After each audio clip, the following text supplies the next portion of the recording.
بسم اللہ الرحمن الرحیم۔ 2005 میں سیکرٹری جنرل تھے کوفی عنان، اقوام متحدہ کے سیکرٹری جنرل تھے 2005 میں، یعنی 2005 میں بھی تھے۔ انہوں نے عالمی سطح پہ مقالے لکھوائے کہ کامیاب حکومت کیسے چلے، کیسے بنے، مقالے لکھے جائیں۔ سینکڑوں نہیں، ہزاروں مقالے جمع ہوئے، اور آخری خطاب میں جب کوفی عنان نے ان مقالوں کا خلاصہ کیا تو اس نے مولا علی کا خط اٹھا کے دکھایا اور کہا مسلمانوں کے خلیفہ، مسلمانوں کے رہنما علی، ان کا لکھا ہوا نظام جو علی نے بتایا کہ حکومت کیسے چلے، سارے خطوط میں سب سے اعلیٰ ترین خط یہی ہے۔ میرے پاس لندن کا بھی اور نیو یارک ٹائم بھی اور مختلف اخباروں کی کٹنگز موجود ہیں اس وقت کی، جی اس وقت کی کٹنگز موجود ہیں۔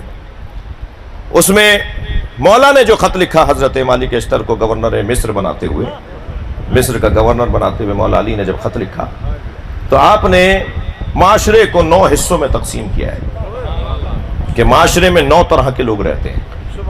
مالک تمہیں ہر ایک کا مزاج سمجھنا ہوگا،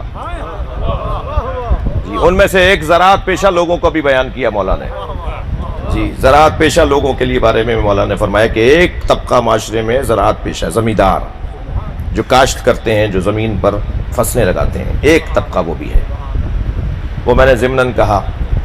اور پھر فرمایا کہ ان کے مزاجوں کو سمجھو گے اور پھر اس کے مطابق، اور پھر فرمایا ان طبقات میں 9 طبقات میں سب سے زیادہ قابل توجہ جو طبقہ ہے وہ طبقۃ السفلی ہے۔ مولا علی کا جملہ طبقۃ السفلی، طبقۃ السفلی یعنی فقراء،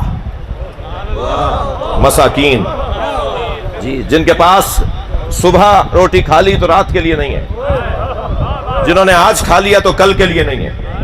سب سے زیادہ مالک ان کا خیال رکھنا جو طبقۃ السفلی ہے۔ تم سب کے لیے اگر ایک وقت قرار دو تو ان کے لیے دن میں 2 وقت قرار دینا، ان سے بار بار ملنا، اور اتنا پیار ہے علی کو۔ اچھا دیکھیے، اصل مسئلہ، اصل دولت کیا ہے؟ پیسہ، زمین، گاڑی، بنگلہ، گھر، یہ پیسہ۔ اصل دولت اعتماد، خود اعتمادی۔ خود اعتمادی سے بڑھ کر دولت نہیں ہے۔ جو 100 روپے بچا کر آ رہا ہے اور خود اعتماد ہے، وہ اس سے اچھا ہے جو 10 لاکھ بچاتا ہے اور اسے نیند نہیں آتی، تناؤ اس کے دماغ پر سوار ہے۔ یہ اس سے اچھا ہے جو 100 روپے بچا کے چین سے سو رہا ہے کہ میں نے کسی کا حق نہیں کھایا، مجھے کسی کو جواب ہی نہیں دینا۔ مولا علی نے فقیروں کو اعتماد عطا کیا، فقیروں کو اعتماد عطا کیا، اتنا اعتماد دیا، تھک تو نہیں رہے آپ؟ مولا نے فقیروں کو اتنا اعتماد عطا کیا کہ مالک اشتر جیسے زمیندار، جاگیردار، مالک اشتر بڑے خاندانی سرداروں میں سے تھے اپنے علاقے کے، یمن کے۔ مالک اشتر جیسے صاحب ثروت مولا کے صحابی کہتے ہیں کہ علی فقیروں سے اتنا پیار کرتے ہیں کہ کبھی کبھی میرا دل کرتا ہے کاش میں بھی فقیر ہوتا۔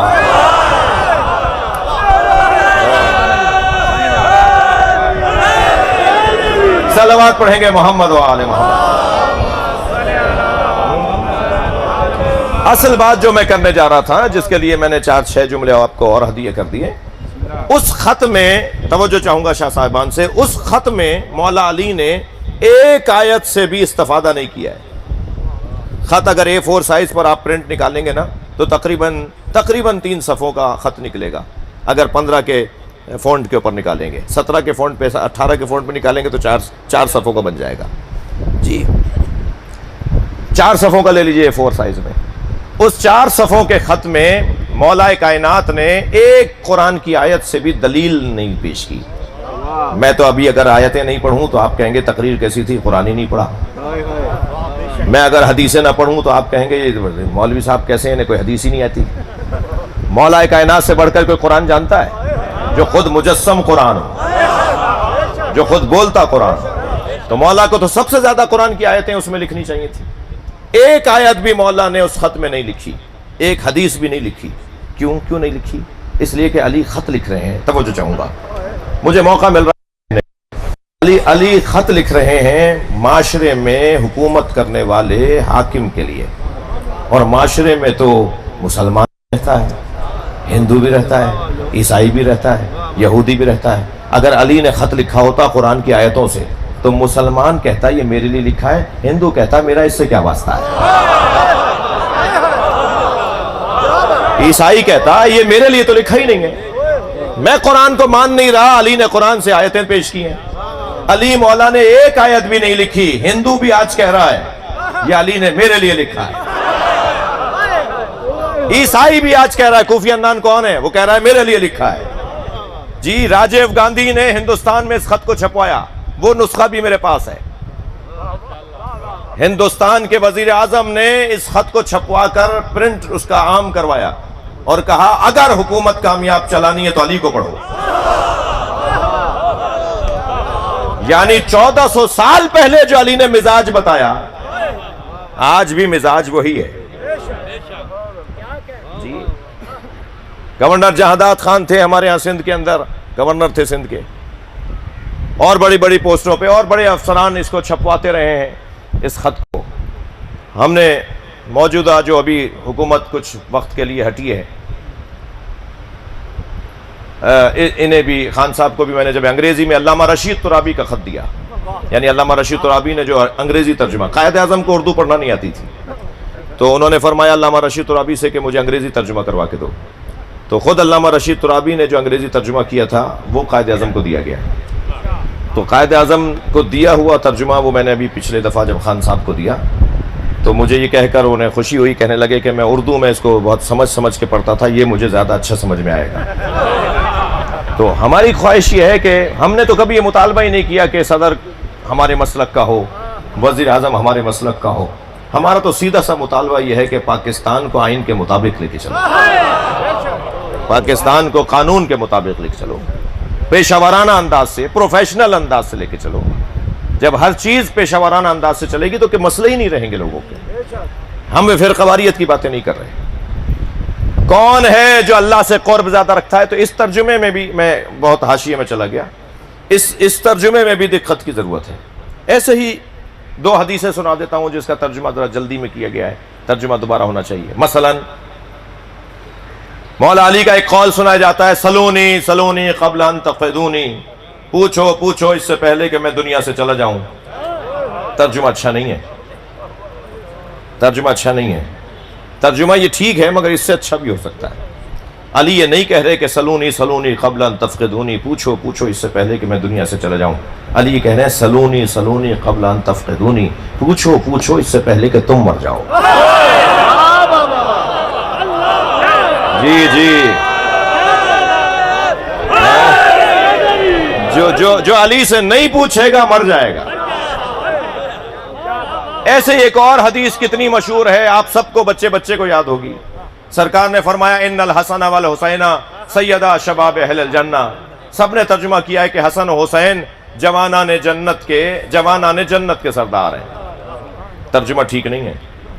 ہر بینر پہ یہی لکھا ہوا ہوتا ہے کہ حسن و حسین جوانان جنت کے سردار ہیں. یہ نبی نے کہا ہی نہیں ہے.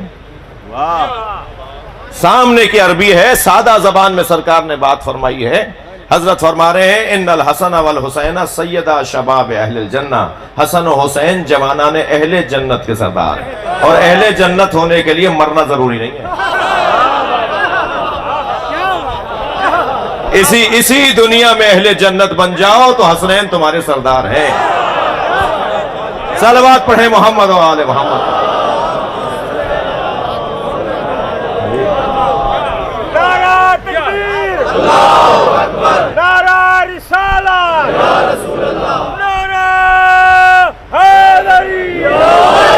توجہ ہے حضرات. عزیزو گفتگو یہاں ہے کہ اللہ صاحبان ایمان سے مخاطب ہے کہ اپنے اندر صلاحیتوں کو ایجاد کرو تاکہ تم توحید, رسالت اور ولایت کو قبول کر سکو. ہر ایک کے بس کی نہیں ہے اللہ کو ماننا, ہر ایک کے بس کی بات نہیں ہے رسول اللہ کو ماننا. اور علی کے ساتھ چلنا تو ویسے ہی بہت مشکل ہے. بڑے بڑے لوگ ساتھ چھوڑ گئے. علی کے ساتھ چلنے کے لیے جگر چاہیے, حوصلہ چاہیے, ہمت چاہیے. علی کے ساتھ ہر ایک چل نہیں سکتا. علی کی تنہائیوں کے اوپر اگر غور کیا جائے تو ہاتھ پیر کانپنے لگیں, وجود تھر تھرانے کہ علی کتنے تنہا تھے، کوئی بات سننے کو تیار نہیں تھا، کوئی بات سمجھنے کو تیار نہیں تھا۔ منہ دے کر علی اپنے دل کے راز بتا، اور جب کبھی کوئی پوچھتا تھا تو فرماتے کہ مجھے کوئی سننے سمجھنے والا نہیں۔ جی سر کے بال کتنے ہیں، پوچھ رہے ہیں تو یہ پوچھ رہے ہیں کہ انڈے دینے والے بچے کون سے ہیں، اور جانور کون سے ہیں، اور جو ہے وہ بچے دینے والے جانور کون سے ہیں، پوچھ رہے ہیں تو یہ پوچھ رہے ہیں۔ جی علی سے کیا پوچھا جاتا؟ یہ تو نہج البلاغہ 4 سال کے خطبے ہیں، 25 سال تو علی بولے ہی نہیں، 4 سال 4 مہینے بولے ہیں تو نہج البلاغہ بنی ہے۔ اگر 25 سال وہ اور 4 سال 4 مہینے یہ بولتے نا تو ایک سمندر علم تھا۔